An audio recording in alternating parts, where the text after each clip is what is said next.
আপনি ঢাকায় চাকরি করেন, টেলিফোনটা দিছেন, বিবি ধরছে, আগে কো আমার আব্বারে দাও, আগে বলো আমার মারে দাও। মা সামনে দাঁড়ায় আছে রে, ছেলে ঘন্টার পর ঘন্টা বিবির লগে আলোচনা করে, গল্প করে, মেয়ে কয়। মার কলিজার মধ্যে কষ্ট লাগে, বাবার কলিজার মধ্যে কষ্ট লাগে। কত প্রবাসী আছে রে, কত প্রবাসী আছে, রাতকে রাত দিন কি দিন বিবির লগে আড্ডা মারো ফোনে, ছেলের লগে কথা কও, মেয়ের লগে কথা কও। মা ঘরের ভিতর থেকে শুনে একবারও মার কথা জিগাও না, একবারও বাবার কথা জিগাও না। ও যুবক, এর ফোনটা দিয়া যদি আগে বলো আমার বাবার কাছে দাও রে, ওই বাবা আসরের নামাজ পড়িয়া দোয়া করে আর ইমাম রে বলে, ইমাম সাহেব আল্লাহ আমার একটা ছেলে দিছে রে, বিদেশ থেকে ফোনটা দিয়ে আগে আমারে চায়। মা পারার পরে যায় বলবে, এমন একটা সন্তান আমি গর্ভে ধারণ করেছিলাম। বিবিরে ফোন দিয়ে আগে কয়, মারে দাও। এই দুনিয়ার মধ্যে দোয়া কি আদায় করে নিতে হয়, দোয়া চেয়ে পাওয়া যায় না। এমনও মা বাবা আছে ঘন্টার পর ঘন্টা তুমি বিবির লগে কথা বলার সময় পাও, মার লগে কথা বলার সময় পাও না। মেয়ের লগে কথা বলতে পারো, বাবার লগে কথা বলতে পারো না। এই বাবা মার দোয়া সারা বিদেশের মাটিতেও শান্তি পাবি না। কারণ পিতা মাতা সবচাইতে বেশি আনন্দ লাগে রে দেখি যখন বাড়ির মধ্যে মা বাবার দোয়া, গাড়ির মধ্যে মা বাবার দোয়া, মুসলমান ব্যানের মধ্যে মা বাবার দোয়া। আমার যুবকরা কেন বোঝে না? মা বাবা দোয়া করলে আল্লাহর জান্নাত পাওয়া যায়। জোরে বলেন ঠিক কি না? এর মা বাবার কথা মতো যে জন চলে না, বলো মা বাবার কথা মতো আল্লাহ নবীর দয়া তার পাবি না। বাইরে আল্লাহ এই 14টা হক যদি তুমি আদায় না করো ভাই, ধরা পড়ে যাবে। দুনিয়াতে 7টা হক, ইন্তেকালের পরে 7টা হক। এখন কয়টা হক আদায় করেছেন আপনি বুকে হাত দিয়ে বলতে পারেন? দুনিয়া তো আব্বা মারে সুখে রাখলা না, কবরে দিব একটু দোয়া করলা না। তোমার দুনিয়ার মধ্যে আনার জন্য যত ভূমিকা পালন করলো তোমার পিতা মাতা, আজকে তাদের জন্য কিছুই করলা না। এর মুসলমান মনে পড়ে গেল নবীর সাহাবী হযরত আলকামা রাদিয়াল্লাহু তাআলার কথা গো। আলকামা রাদিয়াল্লাহু তাআলা উনি মৃত্যু শয্যায় সজ্জিত। বলছে তোমাদের পিতা মাতা যখন বুড়া হয়ে যাবে, যখন বুড়া হয়ে যায়, এই যে বাদান বুড়া মানুষ বসে আছে, বুড়া মানুষ আর বুড়া মানুষের স্বভাব একই রকম হয়ে যায়। যেমন আপনার বাচ্চাটা বিরক্ত করে, আপনার বাবা মা যখন বুড়া হয়ে যাবে এইরকম বিরক্ত করবে, ভুলভাল গাবে। খবরদার খবরদার, আব্বা মাকে টু শব্দ করবে না, আব্বা মাকে চোখ আঙায় কথা বলবে না। নবীর কথা হলো যখন তোমাদের আব্বা মা বুড়া হয়ে যাবে ওই রকম বাচ্চাদের বাচ্চা সুলভ ব্যবহার করবে।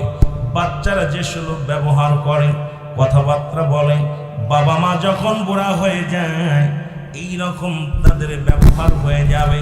এই জন্য নবীজি বললেন তোমরা কাউকে কবুলাদের সব পাইতে চাও। নবীজি বললেন, সাহাবীরা বলে হুজুর কে বা না চায়? নবীজি বললেন তোমাদের বাড়িতে যাদের আব্বা মা জীবিত আছে রে, যার সন্তানের কাছে বাবা মার 14টা হক, এই জীবিত থাকতে 7টা, ইন্তেকালের পরে 7টা, মোট 14টা হক আপনারা আমার আদায় করতে হবে। আব্বা মা, যাদের আব্বা মা দুনিয়া থেকে চলে গেছেন তাদেরটা দিয়া শুরু করি রে মুসলমান, শুনে নেবেন। আলোচনা লম্বা নয়, লম্বা চওড়া নয়, সংক্ষিপ্ত আকারে একবারে বাংলা ভাষায় সুন্দর ভাষায় কথাগুলো বলবো। একটু খেয়াল করে নেবেন রে বাবা। এই 14টা হকের মধ্যে 7টা হক হলো আব্বা মা চলে যাওয়ার পর। আজকে যাদের আব্বা নাই মা নাই, একটু হাতটা তুলে রব্বে কারিমে দেখায় দেন কাদের কাদের আব্বা মা নাই। জোরে জোরে চিল্লা বলা যাবে না আল্লাহ। রব্বে কারিম, আমাদের অধিকাংশ মানুষের বাবা মা নাই রে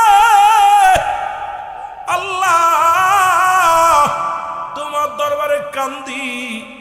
আজকের এই দারুরার জমিন থেকে আব্বা মার গুনাহগুলো মাফ করে দিও, আমাদেরকেও মাফ করে দিও। 7টা হক ইন্তেকালের পরে ভালো করে মুখস্থ করবেন বাবা। নাম্বার 1, 1 নাম্বার হলো তাদের জন্য মাগফিরাত কামনা করা। জোরে জোরে চিল্লায় বলা যাবে না মারহাবা। 1 নাম্বার হলো তাদের জন্য মাগফিরাত কামনা করতে হবে।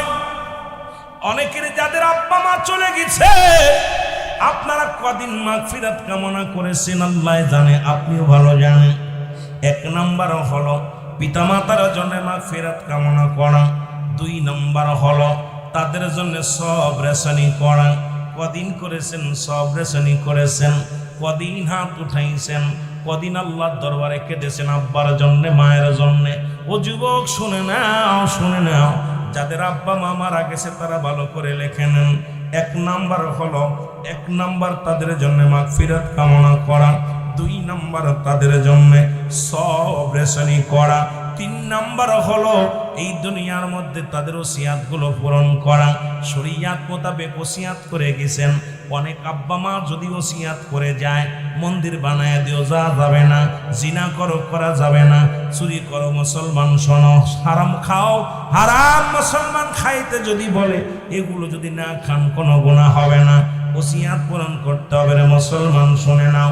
ওসিয়াত শরীয়ত মোতাবেক ওসিয়াত করেছে। 3 নাম্বার এটা পুরা করা লাগবে। 4 নাম্বার হলো মা বাবার ঋণ থাকলে এটা পরিশোধ করতে হবে। এখন অধিকাংশ মানুষ শুধু ক্ষমা চান, ক্ষমা চাইবেন এমন মানুষ আছে রে, 200 টাকা পাবে মনে মনে ক্ষমা করে না, উপর উপর ক্ষমা করে রে মুসলমান, কিন্তু মনে মনে কয় বেটা মরেও গেল, মারেও গেল। আপনি যেই খবর নেবেন, খবর নিয়ে এই মানুষগুলোর কাছে যা দিনা পরিশোধ করার জন্য চেষ্টা করবেন। এদেরই আব্বা মার জন্য ক্ষমা চাইবেন, আল্লাহ যেন তাদের ক্ষমা করে দেয়। মুসলমান শুনে নাও, এর যুবক শোনো। 5 নাম্বার হলো, তাহলে 4 নাম্বার হলো তাদের দিনাদায়ী পরিশোধ করা। 5 নাম্বার হলো আব্বা মার আত্মীয় স্বজন যারা আছে তাদের সঙ্গে যোগাযোগ ঠিক রাখা লাগবে। বাবার আত্মীয়, মায়ের আত্মীয় যারা আছে লিখে নেন বাবা। অনেকেই মা মারা গেলে মার যে বোন আছে আমাদের খালা হয়, অনেকে তারে চিনি না। মায়ের বান্ধবী যারা আছে তাদেরও খোঁজ খবর নিই না। রসুল বলছে তোমরা শোনো শোনো, অনেক বাবার ভাই আছে আমাদের, কাকা বলি, কেউ জেঠা বলে, কেউ আঙ্কেল বলে। মুসলমান শুনে নাও, শুনে নাও, এই বাবার ভাই আমাদের যিনি শাশু হয়, ছোট চাচা বা বড় চাচা হয়, খোদার কসম তোমার বাবা মরে যাওয়ার পর ওই চাচার সঙ্গে সম্পর্ক ভালো রাখতে হবে। খবরদার খবরদার, চাচা খালা যেন কষ্ট, খালু যেন কষ্ট না পায়। চাচারা আমার আব্বার আত্মীয় স্বজন যারা আছে, মায়ের আত্মীয় স্বজন যারা আছে, তাদের সঙ্গে যোগাযোগটা ঠিক রাখা লাগবে। 6 নাম্বার হলো বাবা মায়ের আত্মীয় যারা আছে তাদের সাহায্য সহযোগিতার হাত বাড়ায় দিতে হবে। দেখা যায় অনেক চাচা ভ্যান চালায়, রিক্সা চালায়, বাঁচতে আছে বড় অফিসার, বাঁচতে লক্ষ লক্ষ টাকা কামায় অফিসে বইয়া, কিন্তু চাচা দেখে অনাহারে এই দুনিয়ার মধ্যে ভ্যান চালক, রিক্সা চালক।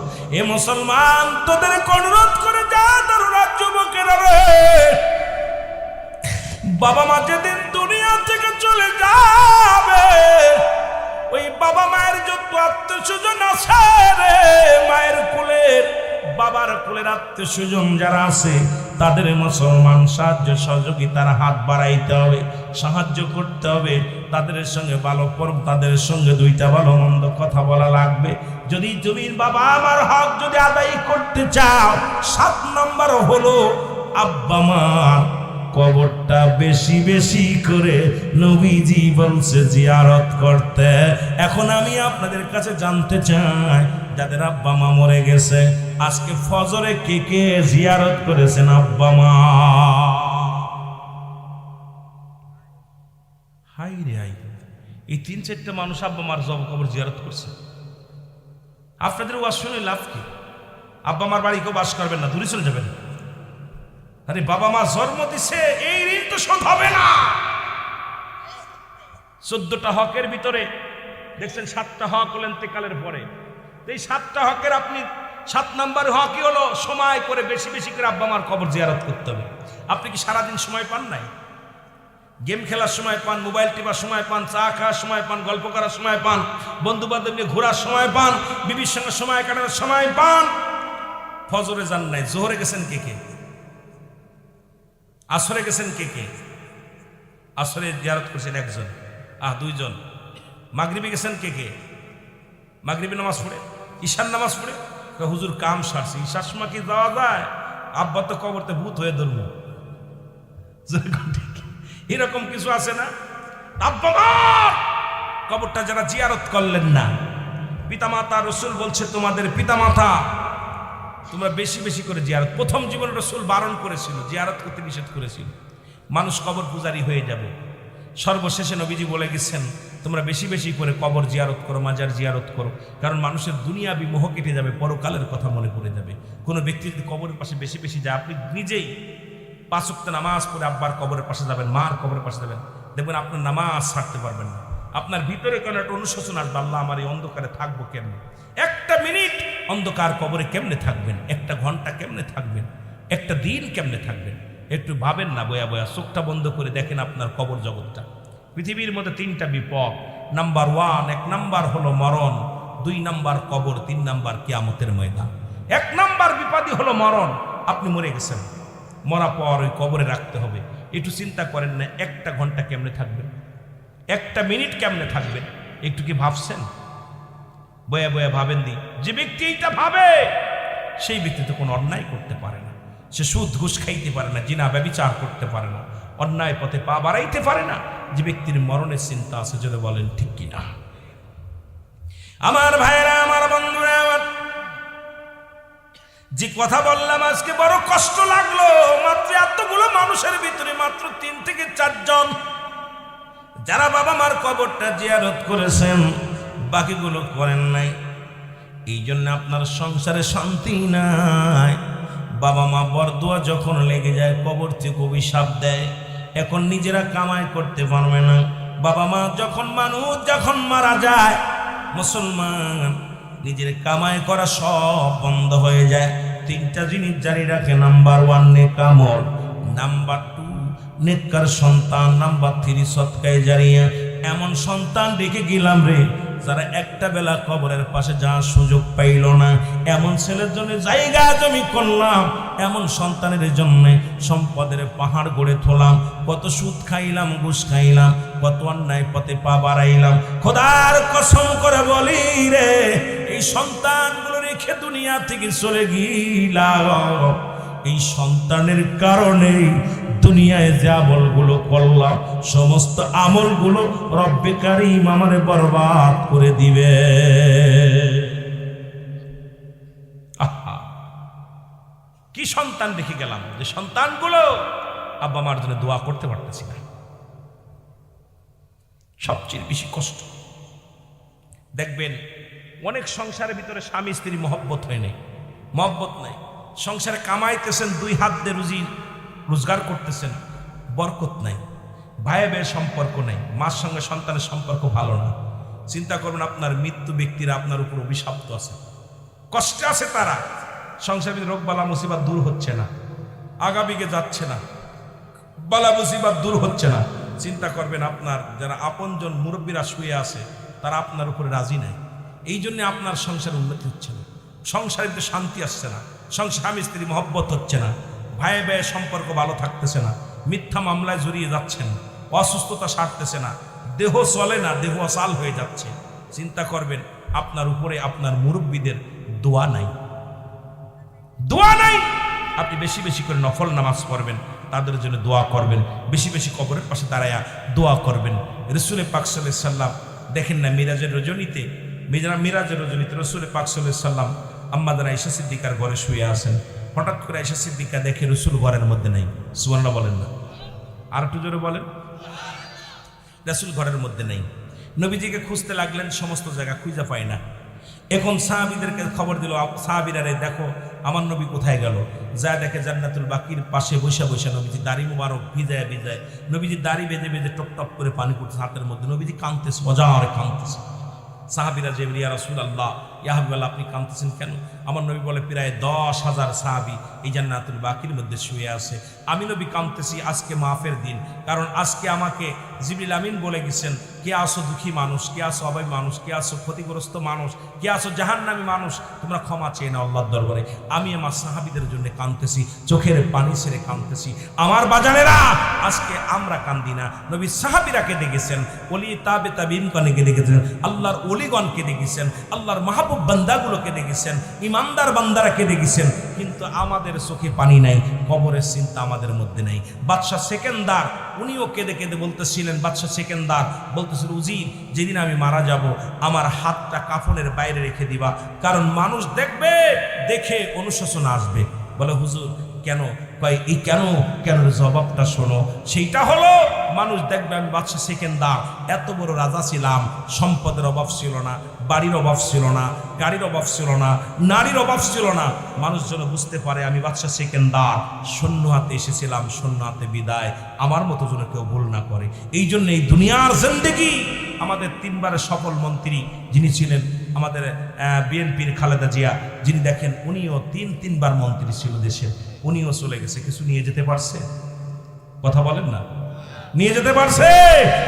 কিচ্ছু নিতে পারে না। নিচে কট্টু কাফনের কাপড়, সাদা কিছু কাপড়, 5 টুকরা কাপড়।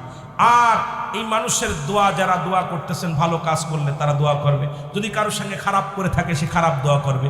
কারণ আমার বাবারা এই বাংলাদেশটা পরিচালনা করেছেন, কিচ্ছু নিয়ে যেতে পারেনি। জোরে বলেন ঠিক কিনা? কিছু নিয়ে গেছে?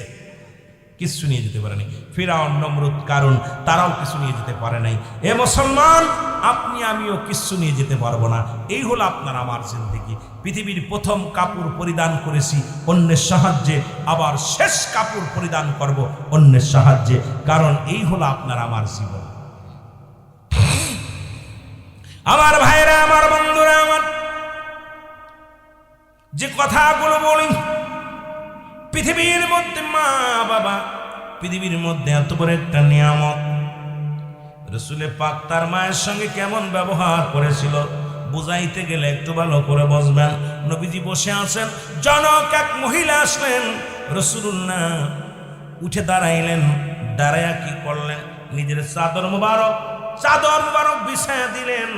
বিছায়া দেওয়ার পর নবীর সঙ্গে কথা বললেন, নবীর সাথে কানে কানে কথা বললেন। যাবার সময় পুরুতের মধ্যে হাত দিয়া মহিলা উঠলেন। যতক্ষণ পর্যন্ত জনক মহিলা পর্দার ভিতরে না গেলেন, রাসূলুল্লাহ ততক্ষণ পর্যন্ত দাঁড়ায়া দাঁড়ায়া চোখের পানিগুলো ছেড়ে ছেড়ে কাঁদতে লাগলো। যখন মহিলা চলে গেলেন, সাহাবীরা জিজ্ঞাসা, ইয়া রাসূলুল্লাহ, ইয়া হাবিবাল্লাহ, এমন কি ব্যক্তি গো যার সম্মানে আপনি নিজের চাদর মুবারক বিছায়া দিলেন এবং যার সম্মানে আপনি দাঁড়ায়া চোখের পানি ছেড়ে কাঁদলেন? আমার নবী ডাকতে বলে, সাহাবীরা রে, উনি আর কেউ নয়, উনি হলো আমার দুধমা হালিমাতুস সাদিয়া। একজন দুধ মাকে রাসূল কত সম্মান করছে, আর নিজের মারে পিটায়া ঘর থেকে বের করে দিচ্ছে। নিজের মাকে পিটায়া ঘর থেকে বের করতেছে। বড় কষ্ট আব্বা মার প্রতি, পিতা মাতার প্রতি। চোখ আংড়ায় কথা বলবেন, সঙ্গে সঙ্গে আপনার এই চোখ দুটি আগুনের সারাশি দিয়ে রব্বে কারিম নিজে তুলে নিবে। কোন ফেরেশতা দিয়া না, আল্লাহ নিজে তুলে নিবে, নিজ হাতে তুলে নিবে। কষ্ট পায় এর মা বাবার কথা মতো যে জন চলে না, বলো মা বাবার। আল্লাহ নবীর দয়া তার পাবি না বাইরে। আল্লাহ মা বাবা অতি আপন, তাদেরকে করহ যতন, মা বাবা তোর অতি আপন। মাইক্রোফোন ঢাপ দেবাচ্ছে কেন ভাই? এর মার কলিজায় দুঃখ দিলে আল্লাহ সহে না। বলো মার কলিজায়, একটু সাউন্ড বাড়ানো। আল্লাহ নবীর দয়া তারা পাবি না বাইরে আল্লাহ। এ দুনিয়ার মুসলমান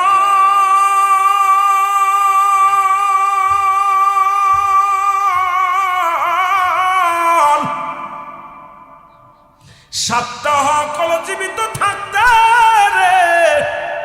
কয়টা? সাতটা হলো মরণের পরে, সাতটা হলো জীবিত থাকবে। এক নম্বরে তাদেরকে পৃথিবীর মধ্যে তাদেরকে শ্রদ্ধা করতে হবে। পৃথিবীর কোথায় মন্ত্রী, কোথায় এমপি, কোথার কোন মৌলবি দেখার সময় নেই। আমার বাবার ঠোঁট নাই, আমার আব্বার কান নাই, আমার আব্বা কালো, আমার আব্বা দেখতে ভালো না, আমার কাছে আমার মাথার তাজ, আমার নয়নের মণি, আমার কলিজার টুকরা আমার আব্বা মা। বাবার এক মুসলমান গভীর মনোযোগ, তাদেরকে শ্রদ্ধা করতে হবে। এমন শ্রদ্ধা করতে হবে পৃথিবীর কারুর সঙ্গে কোনো তুলনা করা যাবে না, কারুর লগে উপমা দেওয়া যাবে না, বাবা মার সঙ্গে তুলনা দেওয়া যাবে না। কারণ আব্বা মা এই পৃথিবীর মধ্যে তোমার কাছে কত বড় নিয়ামত, আমার কাছে কত বড় নিয়ামত, এটা আমি আপনি বুঝি। সারা পৃথিবী একদিকে, তোমার মা একদিকে, সারা পৃথিবী একদিকে, তোমার বাবা একদিকে। মুসলমান শুনে নাও, পৃথিবী চাই না আমার মাকে চায়, পৃথিবীর রাজার চেয়ার চাই না, মন্ত্রিত্ব চেয়ার চাই না, আগে চায় আমার বাবার স্থান, আমার বাবার মর্যাদা। জোরে জোরে চিল্লায় বলো মারা। এ যুবক, শোনো গো, বড্ড কষ্ট হয় আজকে। সেই মা বাবার প্রতি আমাদের কোন অনুশোচনা নাই। প্রায় দেখি মার কাছ বাবা সন্তানের হাতে লাঞ্ছিত হইয়া, বাবা হাসপাতালে, বাবা মা নির্যাতিত হইয়া, বৃদ্ধ আশ্রমে। আমি কেমনে জবাব দিব, আপনি কেমনে জবাব দিবেন? আল্লাহর দরবারে জবাব দেওয়া সম্ভব হবে না। জোরে জোরে চিল্লায় বলো ঠিক কিনা। আর একটু জোরে জোরে চিল্লায় বলা যাবে না ঠিক কিনা। ওরে আমি যদি যাই গো মারা, আমি যদি বিদেশের মাটিতে, লাশটায় আমার পৌঁছাই দিও মায়েরই কলেতে। বলো লাশটায় আমার, আরো জোরে বলেন, লাশটায় আমার পৌঁছাই দিও মায়েরই কলেতে। ওরে আমি যদি যাই গো মারা, আমি যদি বিদেশের মাটিতে, লাশটায় আমার পৌঁছাই দিও গ্রামবাসী রে।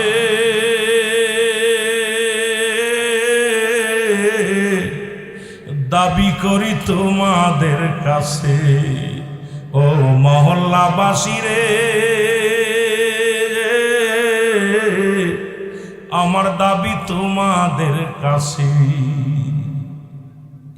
খালা বলো, ফুফু বলো, মায়ের মতো নয়।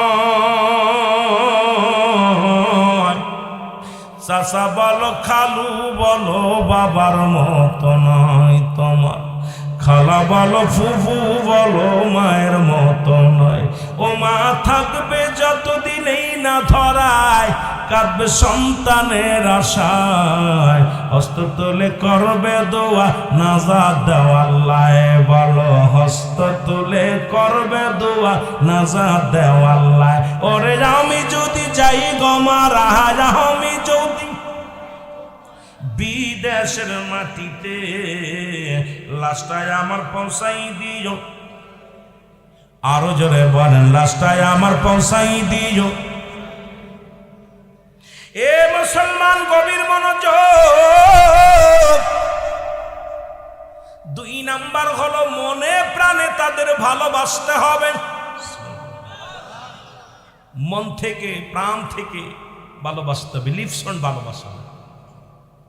ওই সন্তান বাবা যখন কাশি দেয়, আহা, সন্তান কেমনে বিছনায় ঘুমায়। সন্তান যখন মা বাবা যখন ঘরে কুয়ায় ওঠে, এই সন্তান কেমনে ঘুমায়? এই সন্তান তো ঘুমাইতে পারে না। ও যদি ওর মাকে মনে প্রাণে ভালোবাসতো, সারা রাত মা কুয়াইতেছে, বাবা কাশতেছে, বাবা ঘুমাইতে পারে না, মা ঘুমাইতে পারে না, এই সন্তান কেমনে ঘুমায়? ও বিবি নিয়ে আরামে ঘুমায় আছে। ঢাকা শহরে ওরও দেখা যায়, বাবা মা অসুস্থ হয়ে গেলে বাবা মার বৃদ্ধাশ্রমে পাঠানোর জন্য বউ বুদ্ধি দেয়, তোমার মার জন্য ঘুম হয় না, বাবার জন্য ঘুমাইতে পারি না, আলাদা করো, আলাদা করো। দেশেও এখন বর্তমান শুরু হয়ে গেছে, অসংখ্য বাড়িতে বাবা মা কাশতে পারে, রাত ভরে কাশে, ঘুমাইতে পারে না, কুয়াকুই করে। বিবি বুদ্ধি দেয় স্বামীরে, আমার ঘুম হয় না রাত ভরে, তোমার বাচ্চার যন্ত্রণা, তোমার বাবার যন্ত্রণা, মার যন্ত্রণা, আমাকে আলাদা করো, না হলে তোমার বাবার আলাদা করো, মার আলাদা। এ যুবক, বিবিকে ছেড়ে দে, প্রয়োজন নাই বিবির, বিবির প্রয়োজন নাই। বউ চলে গেলে বউ পাওয়া যাবে। পৃথিবীর মধ্যে দরদি বাবা মা যদি একবার হারিয়ে ফেলো, এই নিয়ামত বটগাছ একবার মাথার উপর থেকে সরে গেলে তখন বুঝবা যে বাবা মা কি নিয়ামত, কি নিয়ামত, এটা বুঝবা। এ মুসলমান, গভীর মনোযোগ। 2 নাম্বার হলো তাদেরকে মনে প্রাণে ভালোবাসতে হবে। এখন দেখি কয় বউ বড় না মা বড়, কত বড় বিয়াদব, কত বড় বিয়াদব, কার লাগে তুলনা করে, কার লাগে তুলনা করে। রাসূল পাক সাল্লাল্লাহু আলাইহি সাল্লাম ওয়াজ করতেছিলেন, ওই আপনার বনী ইসরাইলের 3 যুবককে নিয়ে নবীজি ওয়াজ করতেছেন। তা এখন যখন পাহাড় দিয়ে যাইতেছে, হঠাৎ করে বজ্রপাত শুরু হয়ে গেছে, খুব খেয়াল, বজ্রপাত শুরু হয়ে গেছে। এখন 3 বন্ধু কই যাবে? 3 বন্ধু কাঁদতেছে, আল্লাহ আমাদের যাওয়ার জায়গা না, আজকে শেষ দিন, মারা যাবো নিশ্চিত। সামনে জঙ্গল, পিছনে জঙ্গল, পাহাড়, এখন তো বাঁচার কোনো উপায় নাই। খুব গভীর মনোযোগ। বুখারীর হাদিস দ্বারা কাটা পড়ে, আহা, এইটা পড়া শুরু করছে। 3 বন্ধু চিন্তা করে, পিছনেও যাওয়ার জায়গা নাই, সামনেও যাওয়ার জায়গা নাই, কোথায় যাবো, আজকে নির্ঘাত মারা যাবো। হঠাৎ করে 3 বন্ধু তাকায় দেখে একটা বিশাল একটা গুহা। এই গুহার ভিতর 3 বন্ধু প্রবেশ করছে, খুব খেয়াল। 3 বন্ধু ঢুকছে, ঢোকার পরপরই গুহার মুখটা বন্ধ হয়ে গেছে। আল্লাহু আকবার বলেন না। একটা পাথর এসে গুহার মুখটা বন্ধ হয়ে গেল। 3 বন্ধু একটা পড়ে গেলেন। নবীজি বলছেন না কেউ না, নবীজি বর্ণনা করেন 3 বন্ধু যখন একটা পড়ে গেলেন, 3 বন্ধু অনেক চেষ্টা করলেন পাথরটাকে সরানোর জন্যে, পাথরটা সরানো সম্ভব হলো না। গায়ের জোর খাটালেন, সম্ভব হলো না। 3 বন্ধু বলে নির্ঘাত মারা যাব, দুনিয়ার কোনো মানুষ আমাদের দেখবে না, আপনজন জানবে না, কারণ এই গুহার মুখটা কোনোদিন খুলবে না, আর জীবনেও বাইর হতে পারবো না, এখানে নির্ঘাত মারা যাব। 3 বন্ধু এক জায়গায় বয়া বয়া কাঁদতে লাগলেন। হঠাৎ করে এক বন্ধু বলে, বন্ধু রে, জীবনে তো কোনোদিন ভালো কর্ম করি না, তবে একটা ভালো কর্ম করেছিলাম। সেই কর্মটা হলো, জীবনে আমি বকরি পুষতাম, আমার আব্বা মারে না খাওয়ায়া জীবনে আমি খাই নাই। বনী ইসরাইলের যুবক কান্দার বলে, রব্বে কারীম, আমি সারাদিন পরে ওই বকরির দুধগুলো দহন করি আনি রে,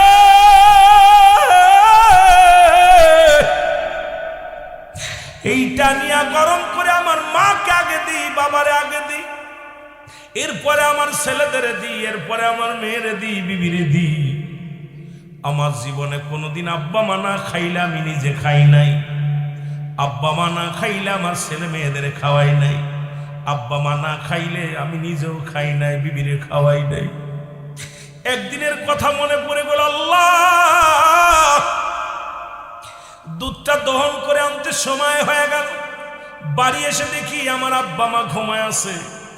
সারা রাত আমি দুধের পেয়ালা নিয়ে দাঁড়ায় রইলাম, আব্বাও ঘুম থেকে ওঠে নাই, মা ওঠে নাই।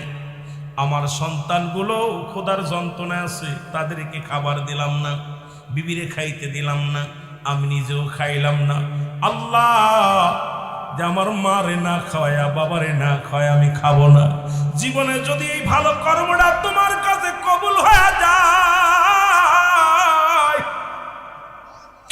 রব্বে কারীম, আমার জীবনে কোনো আমল নাই, জীবনে কোনো ভালো কর্ম করি নাই, তবে আমি মাকে বড় শ্রদ্ধা করতাম, মাকে ভালোবাসতাম, মাকে আমি মনে প্রাণে ভালোবাসতাম, বাবাকে আমি মনে প্রাণে ভালোবাসতাম।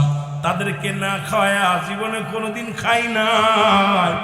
ইহার যদি আল্লাহ তুমি কবুল করে নাও, তাহলে তুমি পাথরটারে এই মুখ থেকে একটু সরায়া দাও। জোরে জোরে চিল্লা বলা যাবে না সুবহানাল্লাহ। সঙ্গে সঙ্গে পাথর একটু সরে গেছে। জোরে বলেন না মারহাবা। আর একটু জোরে বলেন না মারহাবা। পাথরটা একটু সরে গেছে।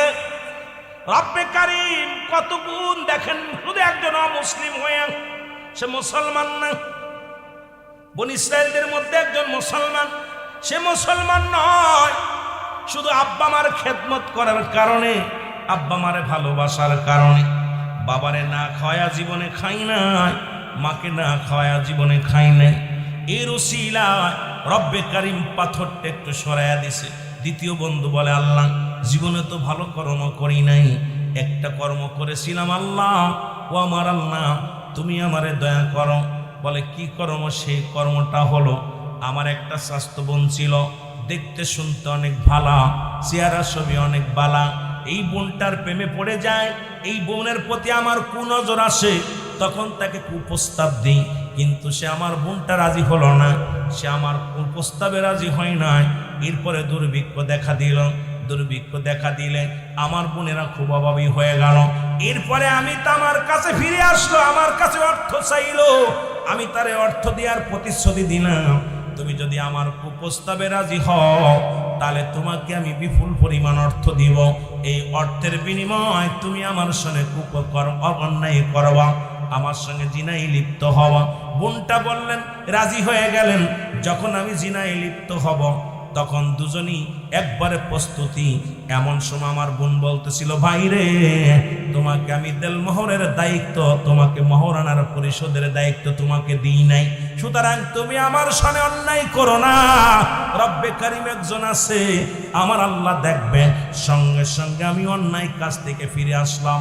আল্লাহ আমি সঙ্গে সঙ্গে আমি তোমার ভয়ে এদিন আমি অন্যায় করি নাই রে, এইটা যদি আমি ভালো কর্ম করে থাকি তুমি আমারে ক্ষমা করে দাও, এই গুহা থেকে আমারে বাইর করে দাও। জোরে জোরে চিল্লায় বলা যাবে না মারহাবা। সঙ্গে সঙ্গে পাথরটা একটু সরে গেল। তৃতীয় বন্ধু বলে, আল্লাহ জীবনে তো আমি ভালো কর্ম করি নাই, একটা কর্ম আমার মনে আছে, আমি চাউলের ব্যবসা করতাম, এই ব্যবসা চাউল ডাউলের ব্যবসা করতাম, কর্মচারী ছিল অনেকগুলো, প্রতিদিন কর্মচারীদের বেতন দিয়ে দিতাম। আমার এক কর্মচারী, তাকে বেতন দিতে গেলাম, একটু কম দেওয়ার কারণে সে নেই নাই, এই অর্থ না নিয়ে চলে গেলেন। এই অর্থ দিয়া আমি তার টাকা দিয়া কি করলাম, আমি কিছু বকরি কিনলাম, এই বকরি থেকে অনেকগুলো বকরি হলো। কয়েক বছর পরে সে ফিরে এসে আমার কাছে বললেন, আমার কি দাও, আমার সেই অর্থ দাও, টাকা দাও, আমার সেই পারিশ্রমিক দিয়ে দাও। তখন আমি বললাম, এই যে মাঠে যতগুলো বকরি আছে সবগুলো নিয়ে যাও। তখন উনি বলল, আমার সাথে উপহাস করেন নাকি? কয় না, উপহাস করি না, তোমার এই পারিশ্রমিক দিয়ে আমি বকরি কিনেছিলাম, ইহার থেকে অনেকগুলো বকরি হয়েছে, সুতরাং আমি আল্লাহ একটা বকরু রাখি নাই, সবগুলো তাকে দান করে দিয়েছিলাম। যদি আমি ভালো কর্ম করে থাকি তুমি আমার গোয়া থেকে এই মুখটা থেকে পাথরটা সরাইয়া দাও। সঙ্গে সঙ্গে পাথরটা সরে গেছে। জোরে জোরে চিল্লা বলা যাবে না মারহাবা। তিন বন্ধু দোয়া কবুল করছে, আল্লাহ পাথরটা সরাইয়া দিছে উপর থেকে। তিন বন্ধু বাইরে হয়ে আসছে। জোরে বলেন না মারহাবা। তা প্রথম বন্ধু ছিল মা বাবার অনুগত্য। জোরে বলেন ঠিক কিনা? এর মা বাবার কথা মতো যে জন চলে না, বলো মা বাবার কথা মতো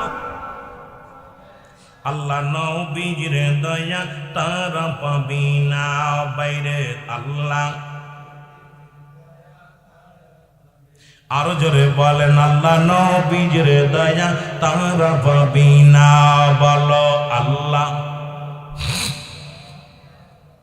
এ দুনিয়ার মুসলমান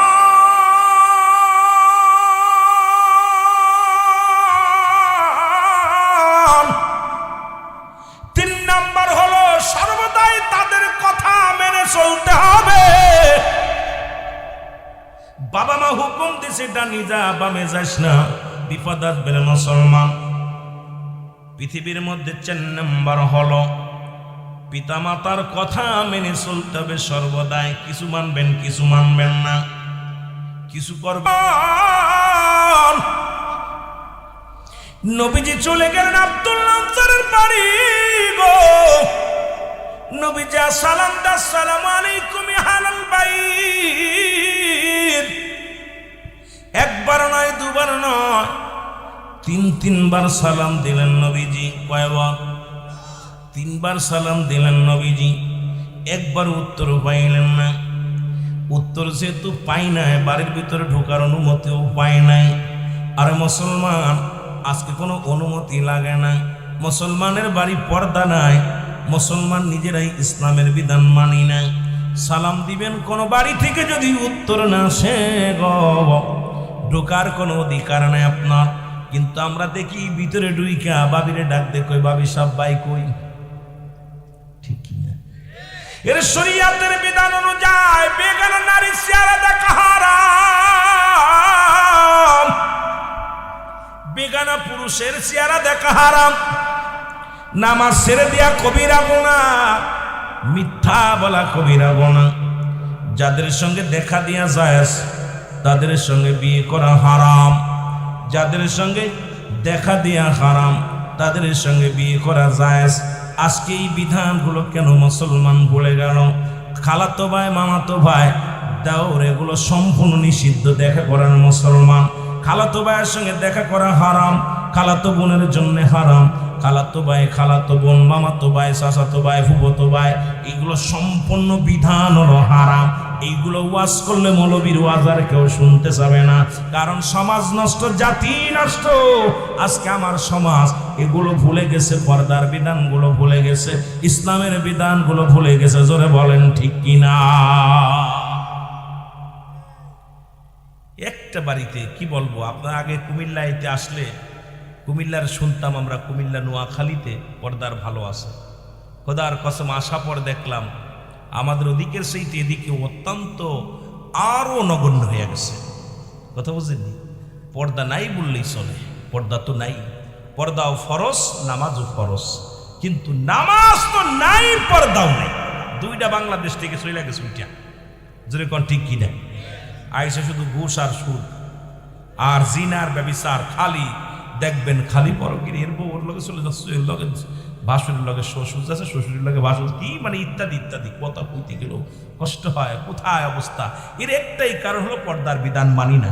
না মানার কারণে সমাজ আজকে এই ক্ষতির মধ্যে। জোরে বলেন ঠিক কিনা? কোন হুজুরি বলবে আপনাদের ইমাম সাহেব হুজুর বললে বা ইমাম সাহেবের তারা পর্দার ওয়াজ ইমাম সাহেব 1 সপ্তাহ করবে, পরের সপ্তাহে ইমাম রেখা দেওয়ার জন্য খুব তাই তারা শুনে। ঘুষের ওয়াজ করলে তো ইমাম সাহেবের ভাতই নাই, সুদের ওয়াজ করলে ইমাম সাহেবের ওই এলাকায় জায়গায় নাই। বলেন ঠিক কি রে? কি অবস্থা চলতেছে সমাজ, যে অবস্থা চলতেছে, এই অবস্থার পরে কি যে অবস্থা হবে আগামীতে আল্লাহ ভালো জানে। এ আমার ভাইয়েরা, আমার বন্ধুরা, আমার রাসূল চলে আসলেন, পিছন থেকে আব্দুল্লাহ আনসারী সালাম দেয়, ওয়ালাইকুম আসসালাম ইয়া রাসূলুল্লাহ, ওয়ালাইকুম আসসালাম ইয়া হাবিবাল্লাহ, ওয়ালাইকুম আসসালাম ইয়া রাহমাতাল লিল আলামিন। নবীজি বলে ডাকতে বলে, আনসারী রে, তুমি 3বার সালামের জবাব দিলা, তার মানে আর বুঝতে বাকি নাই তুমি নামাজ, তুমি আমার সালাম শুনেছিলা, উত্তর দাও নাই। বলে ইয়া রাসূলুল্লাহ, ইয়া হাবিবাল্লাহ, আপনার সালাম আমি কানে শুনেছিলাম, উত্তর দিতে পারি নাই। ইয়া রাসূলুল্লাহ, ইয়া হাবিবাল্লাহ, আপনি যদি দয়া করে একটু আমার বাড়িতে যাইতেন, কেন সালামের জবাব দিই নাই, এই কেনর উত্তর আমি এখন আপনাকে দিতে পারবো না। যদি একটু দয়া করে মায়া করে আপনি যদি আমার সাথে আমার বাড়িতে যাইতেন, আমি বলতাম কেন সালাম দেই নাই। নবী বলে চলো। এমনি কেন নবীকে বাইয়িনাত, উত্তম ব্যবহার, উত্তম আখলাক, উত্তম চরিত্র, এমনি কি আমার রাসূলকে দিচ্ছে। রাসূলের রাগ নাই দেহের ভিতরে, দেখছেন? রাসূল বলে চলো যাই, রওনা হয়ে গেলেন। এবার নবীজি ভিতরে যখন গেলেন, আব্দুল্লাহ আনসারী দরজা খুলে দিছে। যখন দরজাটা খুলে দিছে তাকায় দেখে রে ঘরের ভিতরে বিশাল একটা গর্ত খোঁড়া। নবীজি বললেন, আনসারী রে, তোমার ঘরের ভিতরে এত বড় গর্ত কেন খোঁড়া? বলে, ইয়া রাসূলুল্লাহ, ইয়া হাবিবাল্লাহ, যখন আপনি আমারে সালাম দিয়েছিলেন তখন আমি উলঙ্গ অবস্থায় এই গর্তের ভিতরে বয়াছিলাম নবী গো, ও মায়ার নবী, এই কারণে আমি সালামের জবাব দিতে পারি নাই। আল্লাহ নবী বলে, আনসারী রে, কি শুনাইলা? বলে, ইয়া রাসূলুল্লাহ, ইয়া হাবিবাল্লাহ, আপনি যেদিন ওয়াজ করলেন 5 ওয়াক্ত নামাজ, 5 ওয়াক্ত সালাত জামাতের সঙ্গে সময় মতো অক্তীয় মতো কোনো ব্যক্তি আদায় করতে পারে, আমি নবী তার হাত ধরে জান্নাতে নিয়ে যাব। ইয়া রাসূলুল্লাহ, ইয়া হাবিবাল্লাহ, নবী গো, এই ওয়াজটা আমি বাড়ি আসি আমার বিবিরে বলি, আমার বিবি আমার হাতটা ধরে বলেছে, স্বামী রে, আপনি 5 ওয়াক্ত নামাজ আদায় করে নবীর সঙ্গে জান্নাতে যাবেন। আমি আপনার কাছে একটু সুযোগ চাই, আপনি আমাকে একটু সুযোগ করে দিবেন, আমিও যেন 5 ওয়াক্ত সালাত আদায় করে আপনার সঙ্গে মদিনার নবী কামলিওয়ালার সঙ্গে জান্নাতে যেতে পারি। এ যুবক, দিলের কান্ডা লাগা শোনো। আল্লাহর নবী ডাকতে বলে, আব্দুল্লাহ আনসারী, আমি কথা দিলাম রে, ইয়াউমুল কিয়ামতের ময়দানে আমি নবী তোমাদের দুজনের হাত ধরে জান্নাতে নিয়ে যাব। জোরে জোরে চিল্লায় বলা যাবে না মারহাবা। এখন এই মুসলমান শুনে নাও, এই দারুরার জমিনে এমন কোনো গরিব মানুষ নাই, এর মধ্যে যারা বসেছেন এমন কোনো গরিব মানুষ নাই যাদের এক টুকরা কাপড় আছে, যে ভিক্ষা করে খায় তারও 5-6 কান কাপড় আছে, এরপরও নামাজে যায় না। হিসাব আমি আল্লাহর কাছে কি দিবেন, জবাব দেওয়ার মতো কোনো পথ নাই। যদি এক কাপড়ে স্বামী স্ত্রী দুজন সালাত আদায় করতে পারে, বাংলাদেশের যে ভিক্ষা করে খায় তারও 4-5টা টুকরা কাপড় আছে গো। এখন আমার রব্বি কারীম যদি নামাজের হিসাবটা ধরে, কেমনে বাঁচবো? বাঁচা সম্ভব হবে না। জোরে জোরে চিল্লায় বলেন ঠিক কিনা? এর ভিতরে এক টুকরা কাপড় আছে কার কার? একটু হাত উঠান দিয়ে দেখি। মাত্র একটা পোশাক কার আছে? কেউ আছে? এরপর আজকে ফজরের নামাজটা সত্য কথা বলেন দি, কে কে আদায় করছেন? হাত উঠান দি। আল্লাহ, ফজরের নামাজ ছিল কি? ফরজ। কি ছিল? ফরজ। আর এখন ওয়াজ শোনা কি? এটা নফল। এটা কি? নফল বন্দেগী। শুনলে সওয়াব আছে, না শুনলে কোনো গুনাহ নাই। জোহরে পড়ছেন কয়জন? জোহর একই অবস্থা, আসর একই অবস্থা, মাগরিব, ঈশা দেখছেন একই লোক, সকালেও যে বিকেলেও সে। তাহলে এই যদি অবস্থা হয়, ওয়াজ নসিহত দিয়ে কি হবে বলেন? আমরা কি মুসলমান না অন্য কোনো দলের লোক আছে? কথা বলেন না। আপনার উপরে নামাজ ফরজ ছিল, আদায় করেন নাই, ওয়াজ শুনে লাভ কি হবে? অনুরোধ করব, নামাজ রাসূলুল্লাহর কাছে 1 নাম্বার প্রিয় কি? আল্লাহর কাছে প্রিয় কি? নামাজ। তাহলে নামাজটার সাথে সম্পর্ক যার নাই, আল্লাহর সাথে তার সম্পর্ক নাই, রাসূলের সঙ্গে তার সম্পর্ক নাই। আল্লাহ রাসূলের সাথে যাদের সম্পর্ক নাই, তাদের সম্পর্ক কার লগে? কার লগে? এটা আপনারা তো ভালো করতেছেন, আমি কইলে আবার বিপদ। কথা বুঝেননি? কোন হুজুরে আমাদের আবার বিপদে ফেলে দিল। তাহলে আপনাদের এই সম্পর্ক যদি ইবলিসের লগে হয়, তা আপনি ভালো কর্ম কেমনে করবেন? আপনি তো যখনই ভালো কর্ম করতে যাবেন সেখানেই বিপদগামী হয়ে যাবেন। যারা বলেন ঠিক কিনা? ওরে আমি যদি যাই গো মারা, আমি যদি বিদেশের মাটিতে, লাস্টায় আমার পৌঁছাই দিও মায়ের কলেতে ভালো, লাস্টায় আমার পৌঁছাই দিও। মাইকালা বেটা সাউন্ড বাড়ান। এই লাস্টায় আমার পৌঁছাই দিও মায়ের কলেতে ভালো, লাস্টায় আমারে আবুল হাসেম ভাই বলছে যে একটু আব্বা মার ওয়াজ করবেন, তারপরে দেখা যাক কোন দিকে যাবো, ওদিকে সময় কিন্তু দূর হইতেছে, কোন দিক থেকে কোন দিকে যায় বুঝি না। ওরে আমি যদি যাই গো মারা, আমি যদি বিদেশের মাটিতে, লাশটায় আমার পৌঁছাই দিও মায়েরি কলেতে, ভালো লাশটায় আমার পৌঁছাই দিও। জন্মের পরে যে কোলেতে রাখছে আমার মা,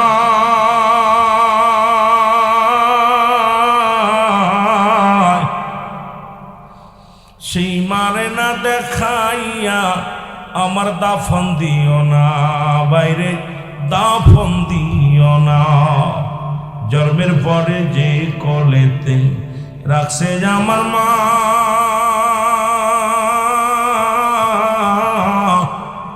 সেই মারে না দেখাইয়া আমায় দাফন দিও না, বলো দাফন দিও না। ওরে মায়ের মুখটি দেখলে পারে, বলো মায়ের মুখটি দেখলে পারে শান্তি পাবো কবরে, লাশটায় আমার পৌঁছাই দিও মায়েরি কলেতে, বলো লাশটায় আমার। ওরে আমি যদি যাই গো মারা, আমি যদি বিদেশের মাটিতে, লাশটায় আমার পৌঁছাই দিও মায়েরি কলেতে, বলো লাশটায় আমার। এই জগতে মায়ের মতো নাই কেউ আপন,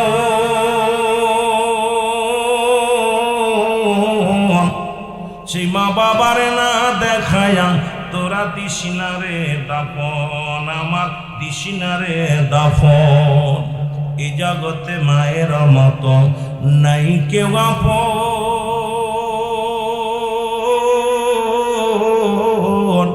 সেই মা বাবারে না দেখায়া দিসিনা রে দাফন, আমার দিসিনা রে দাফন। আমার মায়ের মুখটি দেখলে পারে, আমার মায়ের মুখটি দেখলে পারে শান্তি পাবো কবরে, লাশটায় আমার পৌঁছাই দিও মায়েরি কলেতে, ভালো লাশটায় আমার। এ দুনিয়ার যুবকেরা শোনো, রাসূল বলছে তোমাদের পিতামাতা যখন বুড়া হয়ে যাবে, যখন বুড়া হয়ে যায়, এই যে বাদান বুড়া মানুষ বসে আছে, বুড়া মানুষ আর বুড়া মানুষের স্বভাব একই রকম হয়ে যায়। যেমন আপনার বাচ্চাটা বিরক্ত করে, আপনার বাবা মা যখন বুড়া হয়ে যাবে এইরকম বিরক্ত করবে, ভুলভাল গাবে। খবরদার খবরদার, আব্বা মাকে একটু শব্দ করবে না, আব্বা মাকে চোখ আঙনায় কথা বলবে না। নবীর কথা হলো যখন তোমাদের আব্বা মা বুড়া হয়ে যাবে, ওই রকম বাচ্চাদের বাচ্চা সুলভ ব্যবহার করবে। বাচ্চারা যে সুলভ ব্যবহার করে, কথাবার্তা বলে, বাবা মা যখন বুড়া হয়ে যায় এইরকম তাদের ব্যবহার হয়ে যাবে। এই জন্য নবীজি বললেন তোমরা কেউ কি কবুল আজের সব পাইতে চাও? নবীজি বললেন, সাহাবীরা বলে হুজুর কে বা না চায়? নবীজি বললেন তোমাদের বাড়িতে যাদের আব্বা মা জীবিত আছে রে, কাটা পড়ে আহা এইটা পড়া শুরু করছে। তিন বন্ধু চিন্তা করে পিছনেও যাওয়ার জায়গা নাই, সামনেও যাওয়ার জায়গা নাই, কোথায় যাবো, আজকে নির্ঘাত মারা যাবো। হঠাৎ করে তিন বন্ধু তাকায় দেখে একটা বিশাল একটা গুহা, এই গুহার ভিতর তিন বন্ধু প্রবেশ করছে। খুব খেয়াল, তিন বন্ধু ঢুকছে, ঢুকার পরপরই গুহার মুখটা বন্ধ হয়ে গেছে। আল্লাহু আকবার বলেন না। একটা পাথর এসে গুহার মুখটা বন্ধ হয়ে গেল। তিন বন্ধু একটা পড়ে গেলেন। নবীজি বলছেন না কেউ না, নবীজি বর্ণনা করেন তিন বন্ধু যখন একটা পড়ে গেলেন, তিন বন্ধু অনেক চেষ্টা করলেন পাথরটাকে সরানোর জন্য, পাথরটা সরানো সম্ভব হলো না। গায়ের জোর খাটালেন, সম্ভব হলো না। তিন বন্ধু বলে নির্ঘাত মারা যাব, দুনিয়ার কোনো মানুষ আমাদের দেখবে না, আপনজন জানবে না, কারণ এই গুহার মুখটা কোনোদিন খুলবে না, আর জীবনেও বাইর হতে পারবো না, এখানেই নির্ঘাত মারা যাব। তিন বন্ধু এক জায়গায় বয়া বয়া কাঁদতে লাগলেন। হঠাৎ করে এক বন্ধু বলে, বন্ধু রে, জীবনে তো কোনোদিন ভালো কর্ম করি না, তবে একটা ভালো কর্ম করেছিলাম। সেই কর্মটা হলো, জীবনে আমি বকরি পুষতাম, আমার আব্বা মারে না খাওয়ায়া জীবনে আমি খাই নাই। বনি ইসরাইলের যুবক কান্দার বলে, রব্বে কারীম,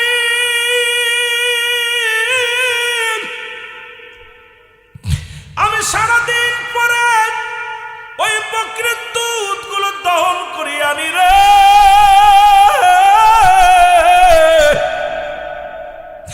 এইটা নিয়ে গরম করে আমার মাকে আগে দিই, বাবারে আগে দিই, এরপরে আমার ছেলেদের দিই, এরপরে আমার মেয়েরে দিই, বিবিরে দিই। আমার জীবনে কোনোদিন আব্বা মা না খাইলে আমি নিজে খাই নাই, আব্বা মা না খাইলে আমার ছেলে মেয়েদের খাওয়াই নাই, আব্বা মা না খাইলে আমি নিজেও খাই নাই, বিবিরে খাওয়াই নাই। একদিনের কথা মনে পড়ে গেল, আল্লাহ, দুধটা দহন করে আনতে সময় হয়ে গেল। বাড়ি এসে দেখি আমার আব্বা মা ঘুমায় আছে। সারা রাত আমি দুধের পেয়ালা নিয়ে দাঁড়ায় রইলাম। আব্বাও ঘুম থেকে ওঠে নাই, মা ওঠে নাই। আমার সন্তানগুলো খোদার যন্ত্রণায় আছে, তাদেরকে খাবার দিলাম না, বিবিরে খাইতে দিলাম না, আমি নিজেও খাইলাম না। আল্লাহ, যে আমার মারে না খাওয়ায়া, বাবারে না খাওয়ায় আমি খাবো না। জীবনে যদি এই ভালো কর্মটা তোমার কাছে কবুল হয়ে যায়, রব্বে কারীম, আমার জীবনে কোনো আমল নাই, জীবনে কোনো ভালো কর্ম করি নাই, তবে আমি মাকে বড় শ্রদ্ধা করতাম, মাকে ভালোবাসতাম, মাকে আমি মনে প্রাণে ভালোবাসতাম, বাবাকে আমি মনে প্রাণে ভালোবাসতাম। তাদেরকে না খাওয়ায়া জীবনে কোনোদিন খাই নাই। ইহার যদি আল্লাহ তুমি কবুল করে নাও, তাহলে তুমি পাথরটারে এই মুখ থেকে একটু সরায়া দাও। জোরে জোরে চিল্লা বলা যাবে না সুবহানাল্লাহ। সঙ্গে সঙ্গে পাথর একটু সরে গেছে। জোরে বলেন না মারহাবা। আর একটু জোরে বলেন না মারহাবা। পাথরটা একটু সরে গেছে। রব্বে কারীম কত গুণ দেখেন। শুধু একজন অমুসলিম হয়ে, সে মুসলমান না, বনি ইসরাইলদের মধ্যে একজন মুসলমান, সে মুসলমান নয়, শুধু আব্বা মার খেদমত করার কারণে, আব্বা মারে ভালোবাসার কারণে বাবারে না খাওয়া জীবনে খাই নাই, মাকে না খাওয়া জীবনে খাই নাই। এর উসিলা রব্বে কারীম পাথরটা একটু সরাইয়া দিছে। দ্বিতীয় বন্ধু বলে, আল্লাহ, জীবনে তো ভালো কর্ম করি নাই, একটা কর্ম করেছিলাম, আল্লাহ ও আমার আল্লাহ, তুমি আমারে দয়া করো। বলে, কি কর্ম? সেই কর্মটা হলো, আমার একটা স্বাস্থ্য বোন ছিল, দেখতে শুনতে অনেক ভালো, চেহারা ছবি অনেক বালা। এই বোনটার প্রেমে পড়ে যায়, এই বোনের প্রতি আমার কুনজর আসে, তখন তাকে কুপ্রস্তাব দিই, কিন্তু সে আমার বোনটা রাজি হলো না, সে আমার কুপ্রস্তাবে রাজি হয় নাই। এরপরে দুর্ভিক্ষ দেখা দিলে আমার বোনেরা খুব অভাবী হয়ে গেল। এরপরে আমি তো আমার কাছে ফিরে আসলো, আমার কাছে অর্থ চাইলো, আমি তারে অর্থ দেওয়ার প্রতিশ্রুতি দিলাম, তুমি যদি আমার কুপ্রস্তাবে রাজি হও, তাহলে তোমাকে আমি বিপুল পরিমাণ অর্থ দিব। এই অর্থের বিনিময় তুমি আমার সঙ্গে অন্যায় করবা, আমার সঙ্গে জিনায় লিপ্ত হওয়া। বোনটা বললেন, রাজি হয়ে গেলেন। যখন আমি জিনায় লিপ্ত হব, তখন দুজনই একবারে প্রস্তুতি। এমন সময় আমার বোন বলতেছিল, ভাই রে, তোমাকে আমি দেলমোহরের দায়িত্ব, তোমাকে মহারানার পরিশোধের দায়িত্ব তোমাকে দিই নাই, সুতরাং তুমি আমার সামনে অন্যায় করো না। রব্বে কারীম একজন আছে, আমার আল্লাহ দেখবে। সঙ্গে সঙ্গে আমি অন্যায় কাজ থেকে ফিরে আসলাম। আল্লাহ, আমি সঙ্গে সঙ্গে আমি তোমার ভয়ে এদিন আমি অন্যায় করি নাই রে। এইটা যদি আমি ভালো কর্ম করে থাকি, তুমি আমারে ক্ষমা করে দাও, এই গুহা থেকে আমারে বাইর করে দাও। জোরে জোরে চিল্লা বলা যাবে না মারহাবা। সঙ্গে সঙ্গে পাথরটা একটু সরে গেল। তৃতীয় বন্ধু বলে, আল্লাহ, জীবনে তো আমি ভালো কর্ম করি নাই, একটা কর্ম আমার মনে আছে, আমি চাউলের ব্যবসা করতাম, এই ব্যবসা চাউল ডাউলের ব্যবসা করতাম, কর্মচারী ছিল অনেকগুলো, প্রতিদিন কর্মচারীদের বেতন দিয়ে দিতাম। আমার এক কর্মচারী তাকে বেতন দিতে গেলাম, একটু কম দেওয়ার কারণে সে নাই, এই অর্থ না নিয়ে চলে গেলেন। এই অর্থ দিয়া আমি তার টাকা দিয়া কি করলাম, আমি কিছু বকরি কিনলাম। এই বকরি থেকে অনেকগুলো বকরি হলো। কয়েক বছর পরে সে ফিরে এসে আমার কাছে বললেন, আমার কি দাও, আমার সেই অর্থ দাও, টাকা দাও, আমার সেই পারিশ্রমিক দিয়ে দাও। তখন আমি বললাম, এই যে মাঠে যতগুলো বকরি আছে সবগুলো নিয়ে যাও। তখন উনি বলল, আমার সাথে উপহাস করেন নাকি? কয় না, উপহাস করি না, তোমার এই পারিশ্রমিক দিয়ে আমি বকরি কিনেছিলাম, এর থেকে অনেকগুলো বকরি হয়েছে। সুতরাং আমি আল্লাহ একটা বকরু রাখি নাই, সবগুলো তাকে দান করে দিয়েছিলাম। যদি আমি ভালো কর্ম করে থাকি, তুমি আমার গোয়া থেকে এই মুখটা থেকে পাথরটা সরাইয়া দাও। সঙ্গে সঙ্গে পাথরটা সরে গেছে। জোরে জোরে চিল্লা বলা যাবে না মারহাবা। তিন বন্ধুর দোয়া কবুল করছে আল্লাহ, পাথরটা সরাইয়া দিছে উপর থেকে। তিন বন্ধু বাইরে আসছে। জোরে বলেন না মারহাবা। তা প্রথম বন্ধু ছিল মা বাবার অনুগত্য। জোরে বলেন ঠিক কিনা? এর মা বাবার কথা মতো যে জন চলে না, বলো মা বাবার কথা মতো। আল্লাহ নবীর দয়া তারা পাবি না, বাইরে আল্লাহ। আরো জোরে বলেন, আল্লাহ নবীর দয়া তারা পাবি না, বলো আল্লাহ। এ দুনিয়ার মুসলমান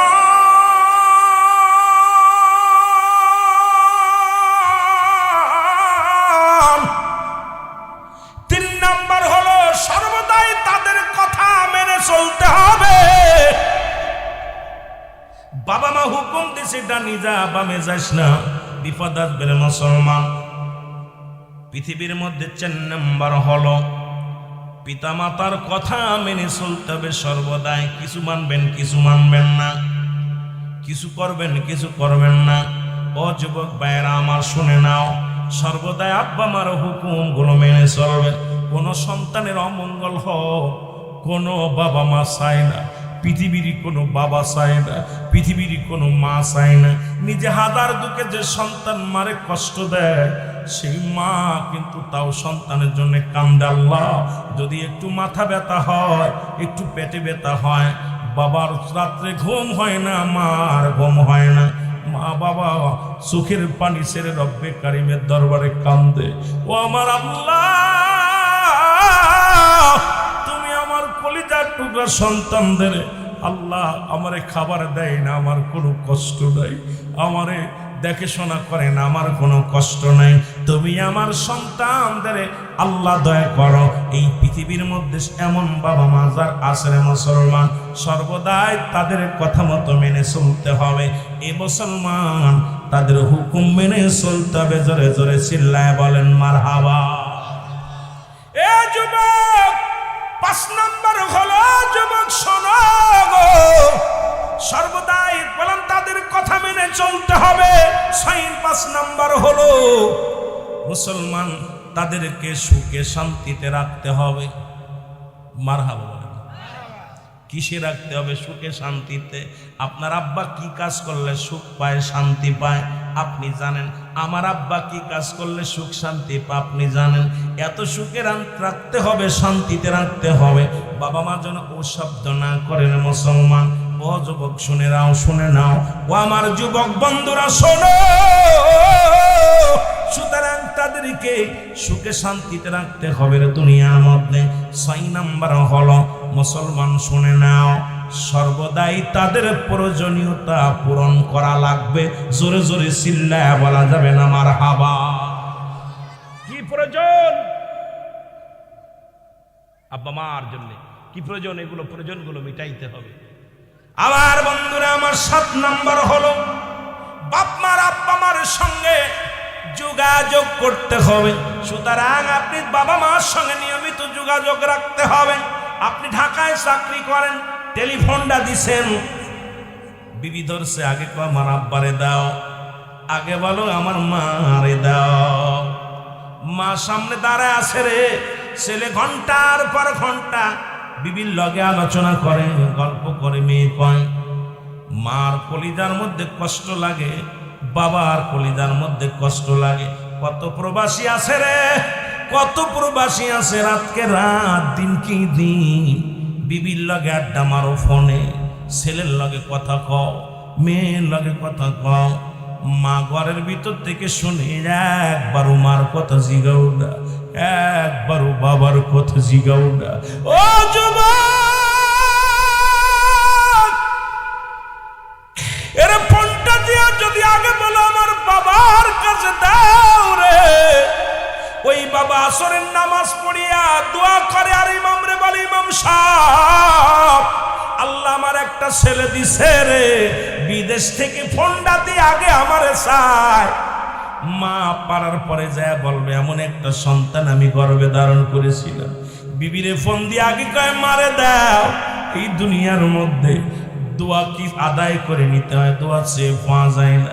এমনও মা বাবা আছে ঘন্টার পর ঘন্টা তুমি বিবির লগে কথা বলার সময় পাও, মার লগে কথা বলার সময় পাও না।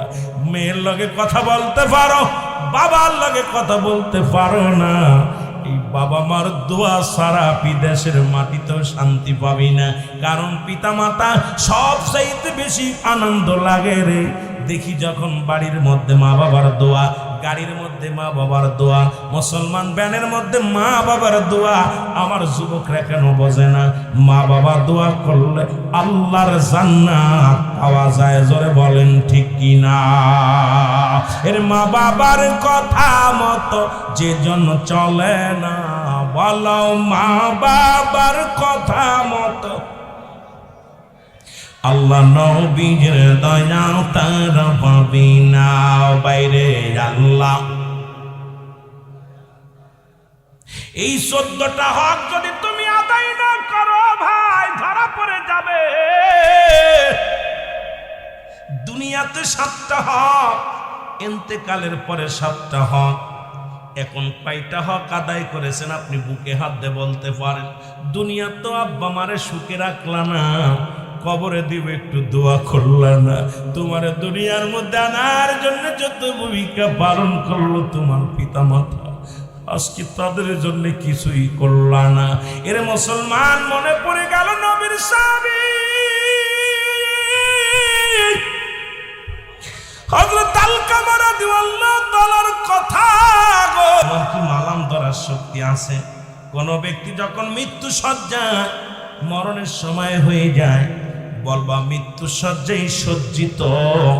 কারণ মরণের সঙ্গে পাঞ্জা লড়াই ব্যবহারটা কথাটা বলবা না কেউ, কারণ এটা চরম বেয়াদবি। মালাকুল মউতের সঙ্গে আজরাইলের সঙ্গে কুস্তি ধরা সম্ভব নয়।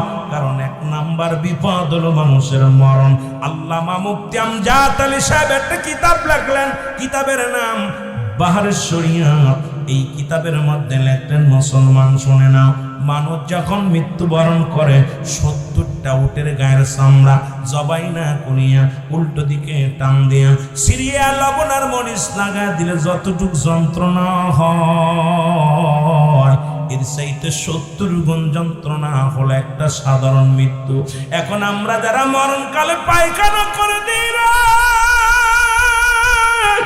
আমরা যারা মরণকালে প্রসাব করে দিই, আমরা যারা মরণের সময় চোখ দুটি বড় বড় হয়ে জানলা, ওই অনেকের মরণের সময় জিহ্বাটা বাইর হয়ে যায়, একটা অঙ্গ বেঁকা হয়ে যায়, তাদের মরণটা কত কঠিন হয়। আল্লাহ আল্লাহ। কত মানুষের জানাজা পড়াইলাম, কত মানুষের দাফন করাইলাম, কত মানুষের কাপনের কাপড় পরাইলাম। হায়রে দেখেছি মৃত্যুকালে পায়খানা করে দিছে, মরণের সময় প্রস্রাব পায়খানা করে দিছে, মরণের সময় জিহ্বা বাইর হয়ে গেছে। ইমাম সাহেব কত চেষ্টা করছে জিহ্বাটা ভিতরে দেওয়ার জন্য, সম্ভব হয় নাই। চোখ দুটি বন্ধ করার জন্য কত চেষ্টা করেছে, বন্ধ হয় না। আরে মালাকুল মউত, এ মুসলমান, এখান থেকে বাঁচার কোনো সম্ভাবনা নাই। কারণ একমাত্র মৃত্যু নাই, স্রষ্টার সৃষ্টির মৃত্যু আছে। যেহেতু আপনার আমি আপনি সব সৃষ্টি জগতের মরণের পেয়ালা পান করা লাগবে, আল্লাহ ওই মালাকুল মউত যেদিন আসবে আমাদের মরণটা সহজ করে দিও। জোরে জোরে চিল্লায় বলা যাবে না আল্লাহু আকবার। আমার মরণ আসিবে কখন কেউ তো জানি না, আমার এই আমি চলে যাব, আমায় তোমরা বইলা যাইও না, আমি চল না, আমার মরণ আসিবে কখন কেউ তো জানি না, বলো মরণ। টাকা পয়সা দালান কোটা যাহা করেছি সব কিছু ফেলাইয়া আজি একাই চলেছি রে, আমি সব কিছু ফেলাইয়া আজি একাই চলেছি। আমি যাবার কালে ভেবে দেখি আমার কেহ নাই, আমি যাবার কালে না, আমার মরণ আসিবে কখন, কুল্লু মান আলাইহা ফান, সব শেষ। এ দুনিয়ার মুসলমান রব্বি কারিম ডাকতে বলে, দুনিয়ার মানুষ শোনো,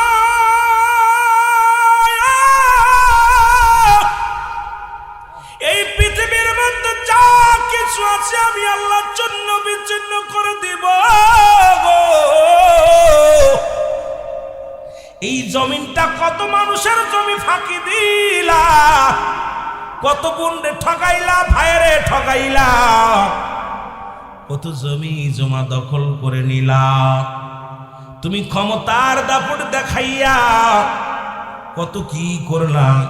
ও যুবক শুনে নাও, আল্লাহ কয় বান্দারে এই জমিনটা আমি শূন্য বিচ্ছিন্ন করে দিব, এই জমিনটা আমি পোড়ায়া তামা বানায় দিব, এই জমিনের ভিতরে যত পানি আছে সব পানি পুরায়া ছাই বানায়া দিব। যেদিন কিচ্ছু বলতে কিচ্ছু থাকবে না, সেদিন থাকবো শুধু আমি আল্লাহ, আর আমি থাকবো আমার রাসূলের ভালোবাসা নিয়ে।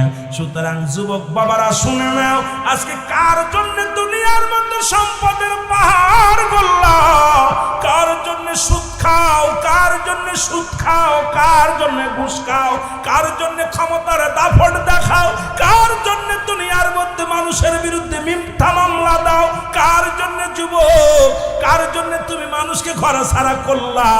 শুনে নাও, শুনে নাও, শুনে নাও, এই দুনিয়ার মধ্যে সম্পদগুলো পড়ে থাকবে, এই সম্পদগুলো খাবে লোকে, তোমার দেহ খাবে পোকা মাকড়ে। জোরে বলেন ঠিক কি না?